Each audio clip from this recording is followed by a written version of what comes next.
அதில் இந்த திருப்பத்தூர் மாவட்டத்தில் மட்டும் பயனடைகிறவங்க விவரத்தை தலைப்புச் செய்தியாக சொல்கிறேன்.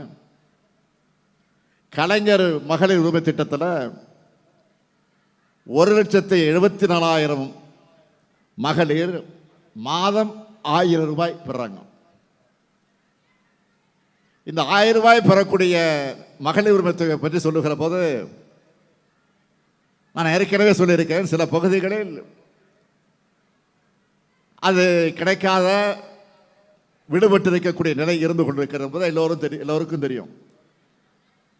அதனால் விடுபட்டு இருக்கக்கூடிய அந்த தாய்மாருடைய கணக்கை எடுத்து, மகளிர் கணக்கை எடுத்து அதை விரைவில் ஆகஸ்டோ அல்லது செப்டம்பர் மாதத்திலோ அதை உடனடியாக வழங்குவதற்கு ஏற்பாடு செய்யப்பட்டிருக்கிறது என்பதை இந்த நேரத்தை நான் பெருமையோடு தெரிவித்துக் கொள்ள விரும்புகிறேன்.